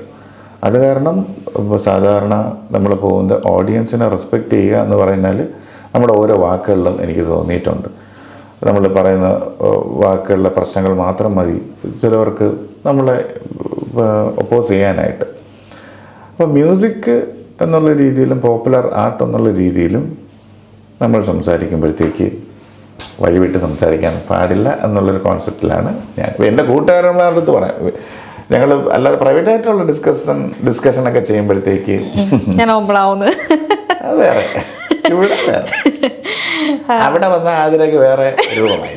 അതെ അതെ, ഇതിന്റെ മുമ്പിൽ വേറെ. അല്ലാതെയും എന്നോട് സംസാരിക്കുമ്പോൾ വളരെ സൂക്ഷിച്ചാ ഞാനത് ശ്രദ്ധിക്കാറുണ്ട്. ഭയങ്കരമായിട്ട് വാക്കുകളൊക്കെ ഭയങ്കര ക്രിസ്പായി. ഇനി എന്തെങ്കിലും പ്രശ്നം പറ്റുമോ, ഇനി പറഞ്ഞ എന്തെങ്കിലും എനിക്ക് ഞാൻ പിന്നെ അത് പറഞ്ഞിട്ടില്ലാന്നേ ഉള്ളൂ. ഞാൻ ഓരോ ചോദ്യം ചോദിക്കുമ്പോഴും അങ്ങനെയാണ് എനിക്ക് മറുപടി വരിക. ഞാൻ അന്നേരം വിചാരിച്ചിട്ടുണ്ട് ഈ മനുഷ്യൻ എന്താണ് ഇങ്ങനെ സംസാരിക്കുന്നത്. അത് ഞാൻ ഇനി ചോദിക്കുന്നതിന് നാളെ ഇത് രാവിലെ വാർത്തയാവുമോ എന്നുള്ള ചിന്തയിൽ ഇത് പാട്ടുകളുടെ ലിസ്റ്റാ. അപ്പൊ ഞാൻ എന്നും വിചാരിക്കും, നമ്മളത് പറഞ്ഞിട്ടുണ്ടല്ലേ, ഞാൻ എന്തിനാണ് സാർ ഇത്ര ഭയക്കുന്നത്. ഞാൻ ചോദിച്ചിട്ടില്ല ആ ചോദ്യം. പറഞ്ഞൂടെ എന്തിനാണ് ഇത് ഭയക്കുന്നത്? ഈ സമയത്ത് നമ്മളല്ലേ മുന്നോട്ട് എല്ലാ ടൂളുകളും സാധ്യമായ എല്ലാ ടൂളുകളും ഉപയോഗിച്ച് പ്രതികരിക്കേണ്ട ഒരാള് ഇങ്ങനെ മിണ്ടാതിരിക്കുന്നത് എന്തിനാണ്? ഞാൻ വന്നത് നമ്മൾ ആരും അങ്ങനെ സഹായിക്കാതെ നമ്മുടെ ഇൻഡസ്ട്രിയിൽ വന്നയാളാണ്. അപ്പം ആരുടെയും സഹായം കിട്ടിയിട്ടില്ല എന്ന് നമുക്ക് ഈ 20 വർഷം കൊണ്ട് അറിയാം. അതുകൊണ്ട് ഇനിയും നമ്മളെ ആരും സഹായിക്കില്ല എന്നുള്ളൊരു കോൺസെപ്റ്റ് തന്നെയുണ്ട്. സഹായിക്കേണ്ട ആൾക്കാർക്കെല്ലാം നേരത്തെ സഹായിക്കാമായിരുന്നു, അവരാരും സഹായിച്ചിട്ടില്ല. ഈ പോക്ക് തന്നെയായിരിക്കും നമ്മൾ ഇനിയും പോകുന്നത്. അതുകൊണ്ടാണ് ഞാൻ പറഞ്ഞത് പലപ്പോഴും നമ്മൾ ഒറ്റപ്പെട്ടു പോകും. അത് നമ്മുടെ അടുത്തുള്ളവരുടെയും തന്നെ നമ്മൾ ഒറ്റപ്പെട്ടു പോകും. ആ ഒരു അവസ്ഥയാണ്. അത് ഫിലോസഫി പഠിച്ച് അങ്ങനെ ഒരു മനസ്സൊക്കെ ആയി വന്നു. ഈ തത്വചിന്ത കുറച്ച് കൂടി പോയോ? നമ്മൾക്ക് കറക്റ്റ് അപ്ലൈ ചെയ്യേണ്ട സമയം ഇതാണ്. ഇവിടെയാണ് നമ്മൾ ഈ എന്തായിരുന്നു വിഷയം? ബുദ്ധമതത്തിന്റെ കോൺസെപ്റ്റ് ഓഫ് ഹാർമണിയാണ്. അദ്വൈത ബുദ്ധിസത്തിലെ കോൺസെപ്റ്റ് ഹാർമണി എന്ന് പറയുമ്പോൾ തന്നെ അറിയാമല്ലോ, ഒരു സിന്തസിസ് ആണ്, എല്ലാം കൂടെ ഒത്തൊരുമിച്ച് കൊണ്ടുപോവുക. പക്ഷെ ഇപ്പൊ പ്രശ്നം എന്ന് വെച്ചാൽ ചെറുതായിട്ട് പോലും ദേഷ്യപ്പെടാൻ പറ്റുന്നില്ല എന്നുള്ളത്. ദേഷ്യം വരാറുണ്ടോ? അത് ഞാൻ ചോദിക്കട്ടെ, ദേഷ്യം വരാറുണ്ടോ എപ്പോഴെങ്കിലും? പൊതുവെ വൈഫൊക്കെ പറയുന്നത് ഞാൻ കേട്ടിട്ടുണ്ട് അങ്ങനെ ദേഷ്യപ്പെടാറില്ല, ഭയങ്കര കാമാൻ കൊയറ്റായിട്ടുള്ള ഒരാളാണെന്ന്. ഒരു സമയമുണ്ടല്ലോ അതിന് നമ്മൾ ഇപ്പം ആദ്യത്തെ ഒരു 10 വർഷം എന്ന് പറയുമ്പോഴേ നമ്മൾ ഭയങ്കരമായിട്ട് യാത്രകളും ഇതിൻ്റെ ഈ കഴിഞ്ഞ് നമുക്ക് ഈ പ്രായം കൂടുന്തോറും ഉള്ളൊരു പക്വത ആക്ച്വലി വരും. അതിപ്പം എല്ലാവർക്കും സ്വാഭാവികമായിട്ടും വരും. അതിനകത്തുള്ള പ്രശ്നങ്ങൾ മാത്രമേ ഉള്ളൂ. ഇപ്പം ഞാൻ നേരത്തെ ഈ റിയാക്ട് ചെയ്യാത്തതിൻ്റെ സംഭവങ്ങൾ ഇതാണ് കേട്ടോ. അത് ജെന്യുവനായിട്ട് അതെനിക്ക് മനസ്സിലായി, ആ ഒരു സംഭവം മനസ്സിലായി. ഞാൻ അതല്ല ചോദിച്ചത്, ദേഷ്യം വരാറുണ്ടോ? പൊതുവെ ഭയങ്കര കാമാൻ കൊയറ്റാണെന്നാണ് ഞാൻ കേട്ടിട്ടുള്ളത്. ഭയങ്കര സ്വീറ്റ് പേഴ്സൺ ആണെന്നാണ് വൈഫ് പറഞ്ഞു. അങ്ങനെ ഒരു സാഹചര്യം ഉണ്ടോ? എപ്പോഴെങ്കിലും ഒക്കെ ദേഷ്യം വരാറുണ്ടോ? ദേഷ്യം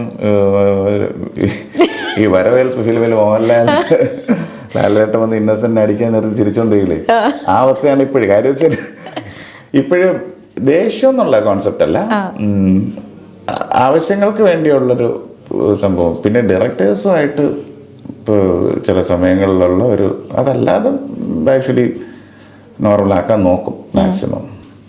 പക്ഷെ അവിടെയും പിടിവിട്ടു പോകും ചിലപ്പോൾ. അത് നമുക്ക് സ്വാഭാവികമാണല്ലോ. ഈ മ്യൂസിക്കുമായിട്ട് ഇപ്പൊ ചെറുപ്പത്തിലേ കീബോർഡൊക്കെ പഠിച്ചു തുടങ്ങിയ ഒരാളാണല്ലോ അല്ലേ? ഏകദേശം എത്ര വയസ്സ് പഠിക്കാൻ തുടങ്ങിയിട്ടുണ്ടോ? എനിക്ക് തോന്നുന്നു 7ാം ക്ലാസ് മുതലാണ് ക്ലാസിക്കൽ പിയാനോ ഒക്കെ പഠിച്ചു തുടങ്ങുന്നത്. 7ാം ക്ലാസ് മുതലാണ്. അതിനു മുമ്പ് മ്യൂസിക് വീട്ടില് അപ്പൻ മ്യൂസീഷ്യനാണ്, പപ്പ മ്യൂസീഷ്യനാണ്. അപ്പോൾ ഇതെല്ലാം കാരണമുള്ളൊരു ഇൻബോൺ ആയിട്ടുള്ള സംഭവത്തുണ്ട്. അത് തന്നെയാണ് അപ്ലൈ ചെയ്യുന്നത്. പ്രത്യേകിച്ച് കേട്ടിട്ടുള്ള പഠിത്തം തന്നെയായിരുന്നു. പിന്നെ കുറെ നാൾക്ക് ശേഷമാണ് മെയിൻ സ്ട്രീമിലോട്ട് വരുന്നത്. അങ്ങനെ ഒരാള് സംഗീതത്തിന്റെ ഒരു പഠനം തുടരാതെ പെട്ടെന്ന് ഫിലോസഫിയിലേക്ക് പോയത് എന്താ? മ്യൂസിക് പഠിക്കണമെന്ന് പണ്ട് മുതലേ മനസ്സിൽ ആഗ്രഹമുണ്ടായിരുന്നു. പക്ഷേ ഈ ഫിലോസഫിക്ക് വരുമ്പോഴും ഞാൻ പഠിക്കുന്നുണ്ടായിരുന്നു, ക്ലാസിക്കൽ പിയാനോ പഠിക്കുന്നുണ്ടായിരുന്നു. അത് തന്നെയായിരുന്നു ആ സമയത്തുള്ള. അല്ല, അക്കാദമിക് ആയിട്ട് കുറച്ചും കൂടി ഡോക്ടറേറ്റും ഒക്കെ അതിലാണല്ലോ. അത് ഞാൻ എപ്പോഴും സൂചിക്കുന്ന പോലെ ലിറ്ററേച്ചർ ആയിരുന്നു ആക്ച്വലി ഐഡിയ. പക്ഷേ സാധാരണ ലിറ്ററേച്ചറിന് അഡ്മിഷൻ കിട്ടാത്തപ്പോഴേ ഫിലോസഫിയിലേക്ക് പോയതാണ്. ആദ്യമൊക്കെ SFIയുടെ പ്രവർത്തകൻ മാത്രമായിരുന്നു ഈ ഫിലോസഫിയും കൊണ്ട് യൂണിവേഴ്സിറ്റിയിലെ സംഭവം അതറിയാമല്ലോ. അപ്പം അത് കഴിഞ്ഞ് കുറേ കഴിഞ്ഞിട്ടാണ് MA കഴിയുമ്പോഴത്തേക്കാണ് ആക്ച്വലി ഫിലോസഫിയോട് കുറച്ചടുക്കുന്നത്. വീണ്ടും MPhilലേക്ക് വന്നപ്പോഴത്തേക്കാണ് കുറച്ചുകൂടെ സീരിയസ് ആയത്. MPhilൊക്കെ ആയപ്പോഴത്തേക്ക് ഇതിനകത്തുള്ള ഒരു സംഭവം നമുക്കിങ്ങനെ കൂടി അത് കഴിഞ്ഞിട്ട് PhD ഒക്കെ വരുമ്പോഴത്തേക്ക് കുറച്ചുകൂടെ ഇൻട്രസ്റ്റഡ് ആയി. യഥാർത്ഥത്തിൽ ആക്ച്വലി ഇപ്പോഴാണ് ഒരു പ്രോപ്പർ ഒരു ഉപനിഷത്ത് പഠനം എന്നൊക്കെ പറഞ്ഞ ആക്ച്വലി ഇപ്പോഴാണ് ഞാൻ ചെയ്തുകൊണ്ടിരിക്കുന്നത്. ഇപ്പോഴും റെഗുലറായിട്ടുള്ള റീഡിങ്ങും എല്ലാം ഉണ്ട്. കൂടുതലും വായിക്കുന്ന അത്തരത്തിലുള്ള പുസ്തകങ്ങളാണോ? ഫിലോസഫിക്കലായിട്ടുള്ള സാധനങ്ങളാണോ? ആക്ച്വലി എനിക്ക് ഇപ്പോഴും ഞാൻ വായിച്ചുകൊണ്ടിരിക്കുന്ന ദശോപനിഷത്തുകളെ പറ്റി. അത് ആക്ച്വലി ഞാൻ റിസർച്ചിന് എടുത്ത ബുക്കാണ്. അതിൻ്റെ ഒരു ഡീറ്റെയിൽഡ് ആയിട്ട് ഇപ്പോഴാണ് വായിച്ചു തുടങ്ങിയത്. അത് അറിയാമല്ലോ, ഇപ്പോൾ ഓരോന്നിനും നമുക്ക് ഓരോ സമയം. അല്ല, എന്നാലും നേരത്തെ വായിക്കുന്നുണ്ടാവും എന്തായാലും സ്വാഭാവികമായിട്ട്. യൂണിവേഴ്സിറ്റി കോളേജിൽ പഠിച്ച ഒരാള് വായിക്കുന്നില്ല എന്ന് പറഞ്ഞു കഴിഞ്ഞാൽ തന്നെ അല്ലേ, അത്രയും വലിയൊരു വായനയുടെ. അപ്പോഴേ ഈ ഫിലോസഫി ആണോ വായിക്കുക, അതോ നോവലുകൾ, അങ്ങനെ ഫിക്ഷൻ? അങ്ങനെയുള്ള ഫിക്ഷൻ ഒരു സമയത്ത് താല്പര്യം ഉണ്ടായിരുന്നു, ഒത്തിരി ഫിക്ഷൻ ഉണ്ടായിരുന്നു. പക്ഷെ ഫിലോസഫിക്കലായിട്ടുള്ള ബുക്കുകൾ MPhil മുതൽ ഞാൻ ഈ ഗിൽബർട്ട് റൈൽ, അങ്ങനത്തെ കാറ്റഗറീസ് ഓഫ് മൈൻഡ്, അങ്ങനത്തെ സംഭവങ്ങളിലോട്ടൊക്കെ ഒത്തിരി വായിക്കുമായിരുന്നു. ഈ റെഗെ ഫ്യൂഷൻ സംഗീതം കൊണ്ടുവന്നിട്ടുണ്ടല്ലോ, അപ്പൊ അതുമായി ബന്ധപ്പെട്ടൊരു പാട്ട് ഒന്ന് പാടുമോ? റെഗെ പാടണം. ഭയങ്കര ഇൻട്രസ്റ്റ് ആയത് ഇപ്പോഴാണ് എനിക്കൊരു ഇൻട്രസ്റ്റ് ആയത്. ഞാൻ കൂടുതലും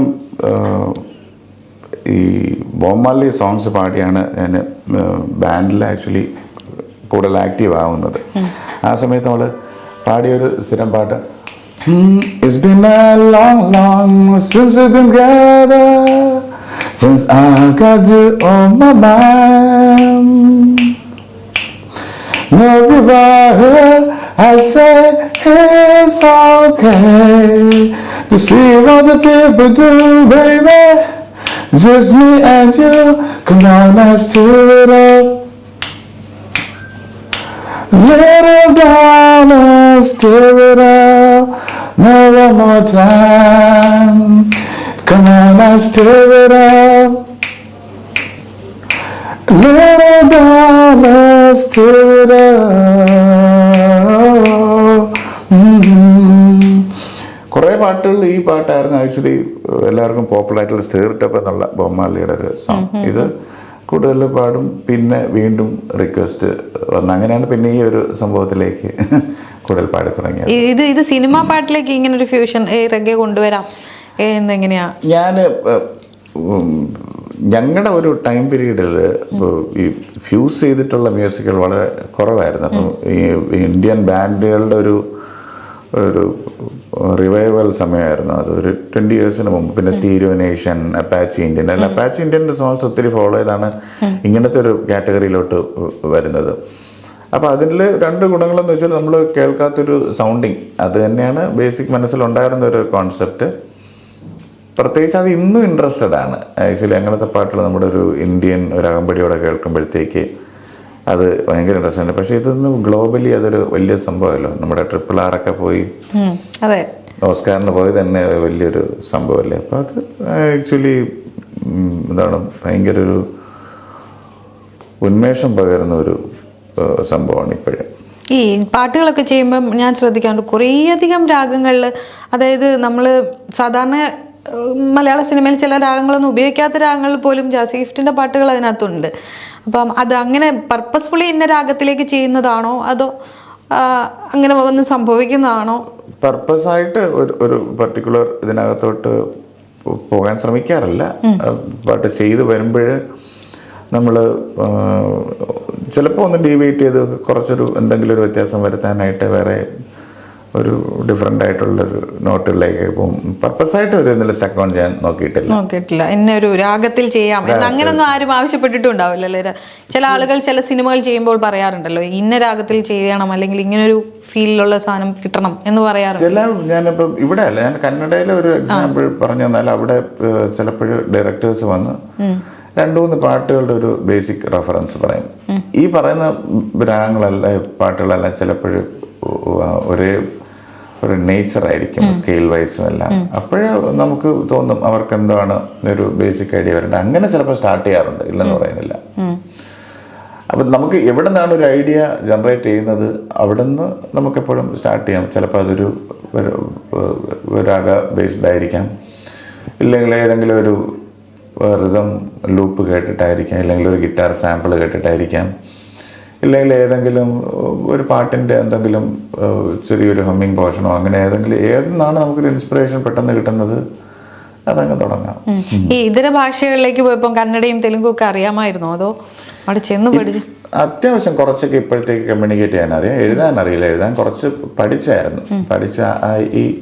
ഈ ഒക്കെ നിർത്തി. കന്നഡ സംസാരിച്ചാൽ കുറച്ചൊക്കെ മനസ്സിലാവും, തീരെ മനസ്സിലായിക ഇല്ല.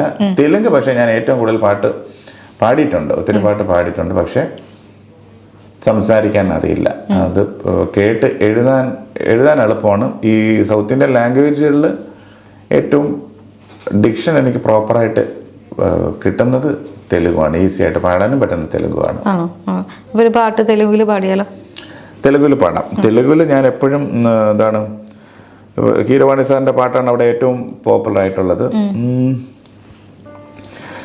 కాలేజ్ పాపల బస్సు ఏ సీటు చూసిన ఫ్రెష్, కాలేజ్ పాపల బస్సు ఏ సీటు చూసిన ఫ్రెష్, బ్రేక్ వేసే పెద్ద ఇష్యూ మన్మధుడి డిషం జింతాక్ తాక్ జిదాక్ చిదాక్ జింతాక్ తాక్ తా ജിംതാക് താക് ചിതാക് ചിതാക് ജിംതാക് താക് താ. ഇതാണ് അവിടുത്തെ ഫേമസ് പാട്ട്. പിന്നെ ഫോർ ദ പീപ്പിളുടെ തെലുഗു വേർഷൻ ഭയങ്കര ഹിറ്റാണ് അവിടെ. അതും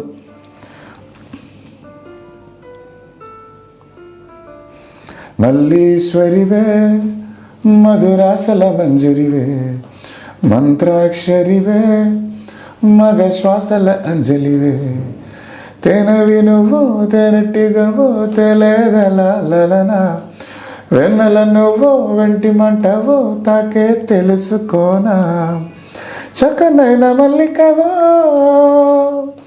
హే చిక్కులు పెట్టే అల్లికవో పోలికల బసి బాలికవే చురకత్తుల చూపులున్నా మల్లీశ్వరివే మధురాసల మంజరివే మంత్రాక్షరివే మగ శ్వాసల అంజలివే. കണ്ടോ, എല്ലാം കൂടുതലാണ്. അത് അവിടുന്ന് ഈ കന്നഡയിലേക്ക് വരുമ്പം കന്നഡ കുറച്ചുകൂടെ ടഫാണെന്ന് തോന്നുന്നല്ലേ, പഠിക്കാനും പാടാനും ഒക്കെ? കന്നഡയിൽ ആക്ച്വലി ചില വാക്കുകളിൽ കുരുങ്ങിപ്പോകും. ലാ പ്രത്യേകിച്ച് അവിടെ ലായും ഇള്ളയും തമ്മിൽ നീ കള്ള, അതല്ല സോറി, അത് തെലുങ്കാണ്. ഈ ലായുടെ പ്രോബ്ലം കന്നഡയിൽ എപ്പോഴും വന്നിട്ടുണ്ട്. തെലുഗുൽ അത് കുറച്ച് ഡൈല്യൂട്ടാക്കാൻ ശ്രമിച്ചിട്ടുണ്ട്. കന്നഡയിൽ ചില സ്ഥലങ്ങളിൽ അങ്ങനെ കുരുങ്ങിപ്പോകുന്നൊരു സ്വഭാവം ഉണ്ടായിട്ടുണ്ട്. കന്നഡയിൽ ഞാൻ അധികം പാട്ട് ഒത്തിരി പാടിയിട്ടുണ്ടോന്ന് വെച്ചാൽ ഇല്ല, പക്ഷെ സിനിമ കൂടുതൽ കമ്പോസ് ചെയ്തത് കന്നഡയിലാണ്. 50 പടങ്ങളിൽ മേളിൽ കമ്പോസ് ചെയ്തു. അത് കഴിഞ്ഞിട്ട് ഈ തമിഴിലേക്ക്, മലയാളവും മറ്റു ഭാഷയിൽ തമിഴിലേക്ക് എങ്ങനെയാ ഒരു ഓഫർ വരുന്നത്? ആദ്യം ഈ പടം തന്നെയാണ്, ഈ പാട്ടിന്റെ തന്നെ അത് എല്ലാ ഭാഷകളിലേക്കും പോയല്ലോ. ആദ്യം ഈ പാട്ട് റിലീസ് ചെയ്യുന്നതിന് മുമ്പേ അവിടെ നിന്ന് ഇതിന്റെ മലയാളം വേർഷൻ കേട്ടിട്ടാണ് ശങ്കർ സാറൊക്കെ വിളിക്കുന്നത്, അണ്ടങ്കാക്ക പാടാനായിട്ട് വിളിക്കുന്നത്. അണ്ടങ്കാക്ക പാടാൻ ആ സമയത്ത് തന്നെ വിദ്യാസാഗർ സാർ വിളിച്ചു, ദേവിശ്രീ പ്രസാദ് സാർ വിളിച്ചു. പക്ഷെ ആ സമയത്ത് എല്ലാം കുറച്ച് ഏതാണ്ട് ഒരു 1 year കഴിഞ്ഞിട്ടാണ് എല്ലാം റിലീസാവുന്നത്. തമിഴില് ഗുണ്ടുമാങ്ങ ഭയങ്കര ഹിറ്റാണ്. അത് പറഞ്ഞ പോലെ ഒരു അതില്ലാത്തൊരു ഒരു ഗാനമേള ചിന്തിക്കാൻ പറ്റില്ല ഇപ്പോഴും. ഗുണ്ടുമാങ്ങ ആദ്യത്തെ സമയത്ത് ദേവി സാറിന്റെ ആദ്യത്തെ പാട്ടായിരുന്നു. ദേവിശ്രീ പ്രസാദ് സാറിനാണ് ഞാൻ ഏറ്റവും കൂടുതൽ തെലുങ്ക് പാടിയിരിക്കുന്നത്. അപ്പൊ എല്ലാവർക്കും വോയിസ് കൊടുക്കാൻ പറ്റിയിട്ടുണ്ട്. വിജയ് സാറ്, സൂര്യ, അതുപോലെ എന്താണ് രവി തേജ, ജൂനിയർ NTR, നമ്മുടെ എന്താണ് ജെയിം രവി, അങ്ങനെ ഒത്തിരി പേർക്ക് വോയിസ് കൊടുക്കാനായിട്ട് പറ്റിയിട്ടുണ്ട്. ചിരഞ്ജീവി സാറിന് കൊടുക്കാൻ പറ്റിയിട്ടുണ്ട്. അതെല്ലാം ദേവി സാറിന്റെ മ്യൂസിക്കാണ്. എനിക്ക് വേണ്ട ഒരു ഗുണ്ടുമാങ്ങ ഗുണ്ടുമാങ്ങ തോപ്പുക്കുള്ള നണ്ട് പോലെ വന്നായേ யாருமெல்லாம் நேரம் பார்த்து கைபிடிச்சாயே, கைய பிடிச்சா என்ன தப்பு, வளையல் போல கத்திரியே, அந்த இடத்தில் விட்டு புட்டு இப்ப திட்டிரியே, வெயில் கால வேர்வை போல மார்பு மேலே பூக்கிரியே, எந்த கண்ணின் இமையை துறந்து எட்டி பார்க்கிறியே, கொக்கலங்கா குருவிலங்கா ஒக்கலங்கா கொக்கோ, ஒக்கலங்கா കുരുവിലങ്ക കൊക്കോ. ആ പാട്ട് കിടന്ന് വിളിക്കാതെ സ്റ്റുഡിയോ ആവണ്ടാണ്. അതൊന്നും നോക്കണ്ടാവോ, സൗണ്ട് അങ്ങനെ പുറത്തേക്ക് പോകുന്നില്ല, അവരവരുടെ ജോലി ചെയ്തോളും. അത് എനിക്ക് ഈ പാട്ട് ഇതിലേക്ക് ഏറ്റവും ഭയങ്കര മെലോഡിയസ് ആയിട്ടുള്ള, ഇപ്പൊ തൂവെള്ളയാണെങ്കിലും പിന്നെന്താ അരികിൽ നിന്നാലും, ഈ പാട്ടൊക്കെ ഭയങ്കര മെലോഡിയസ് ആണ്. ഒരിക്കലും ലജ്ജാവതി കേട്ടൊരു ഒരു ജാസി ഗിഫ്റ്റിൽ നിന്നല്ല നമ്മൾ ആ പാട്ട് കേൾക്കുന്നത്.